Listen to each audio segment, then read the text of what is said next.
نحمده ونصلي على رسوله الكريم اما بعد فاعوذ بالله من الشيطان الرجيم بسم الله الرحمن الرحيم ومن يبتغ غير الإسلام دينا فلن يقبل منه صدق الله العظيم وبلغنا رسوله النبي الكريم ونحن على ذلك لمن الشاهدين والشاكرين والحمد لله رب العالمين اللهم صل على سيدنا محمد وعلى آل سيدنا محمد وبارك وسلم۔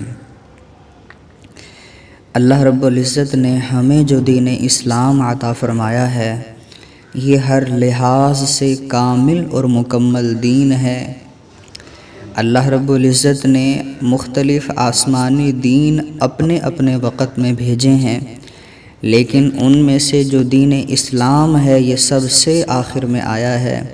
تو لہٰذا یہی دین باقی تمام دینوں سے زیادہ کامل اور مکمل ہے۔ اگر ہم اسلام کے نام کے اعتبار سے دیکھیں اور اسلام کے معنی کے اعتبار سے دیکھیں تو پھر بھی یہ بات واضح ہو جاتی ہے کہ اسلام کو باقی تمام ادیان کے اوپر فضیلت ہے۔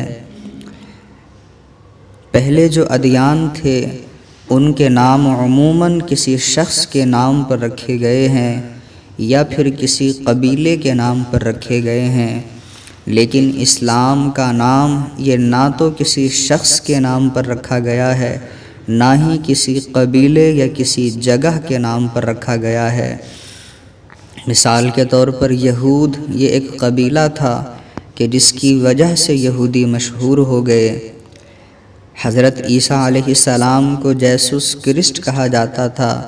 جس کی وجہ سے یہ کرسچین مشہور ہو گئے۔ زرتشت کا مذہب یہ اپنے بانی کے نام پر مشہور ہوا۔ اسی طرح بدھ مت کا جو مذہب ہے یہ بھی بدھا کے نام پر مشہور ہوا ہے، لیکن اسلام کا معاملہ ان سب سے جدا گانا اور الگ ہے۔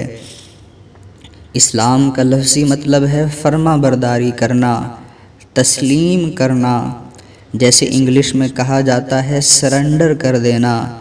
یعنی کسی کے سامنے اپنے ہتھیار ڈال دینا۔ تو اسلام کا مطلب یہ ہوا کہ جو شخص کلمہ پڑھ کر مسلمان ہوتا ہے تو وہ اللہ رب العزت کے سامنے اپنے سارے ہتھیار ڈال دیتا ہے کہ اللہ اب آج کے بعد میری مرضی نہیں چلے گی بلکہ اللہ تیری مرضی چلے گی، اور میں تیرے ہر حکم کے سامنے سر تسلیم خم کر دوں گا اور تیری فرما برداری کے اندر اپنی زندگی کو گزاروں گا۔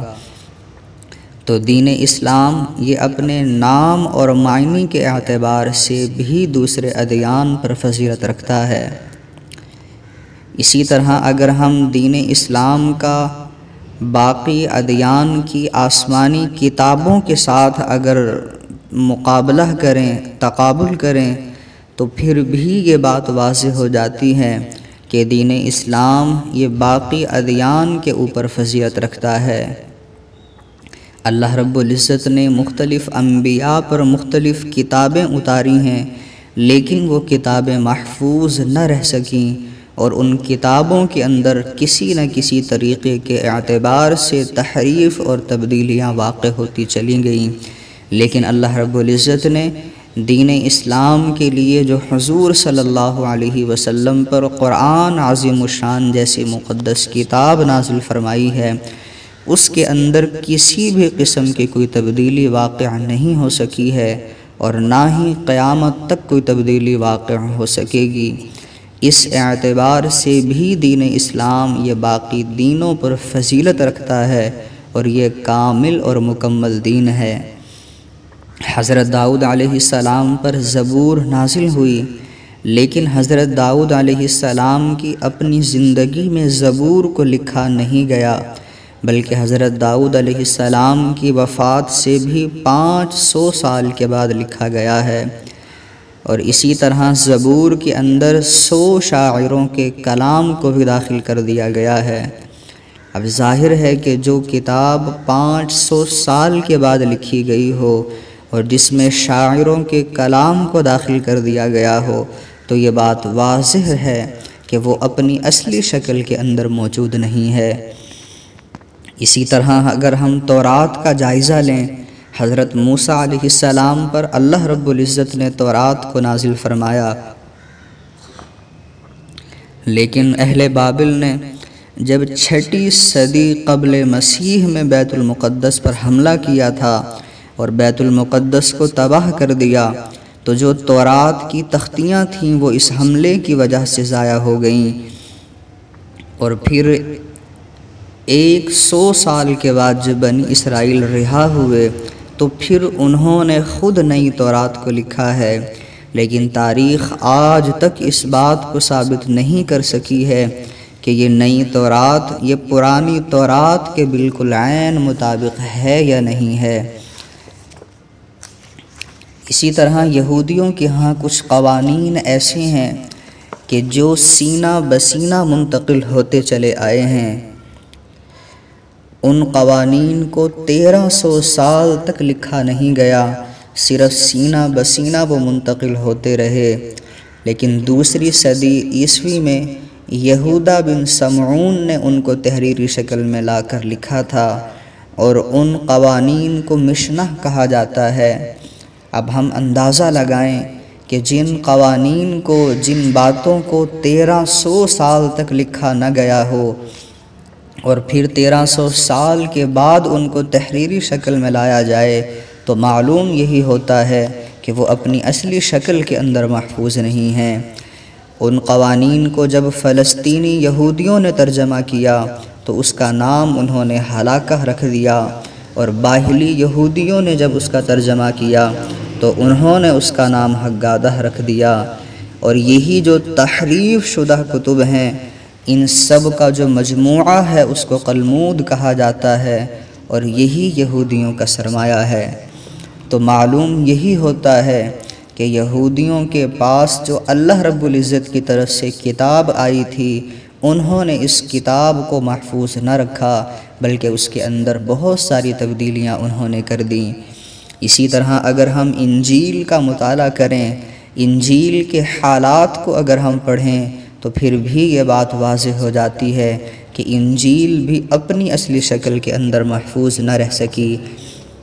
اللہ رب العزت نے حضرت عیسیٰ علیہ السلام پر انجیل کو نازل فرمایا۔ عیسیٰ علیہ السلام کی اپنی زبان سریانی تھی، سریانی ہی میں اللہ رب العزت نے انجیل کو نازل فرمایا، لیکن عیسیٰ علیہ السلام جب تک اس دنیا میں تشریف فرما تھے، انجیل کو لکھا نہیں گیا۔ جب اللہ رب العزت نے عیسیٰ علیہ السلام کو آسمان پر اٹھا لیا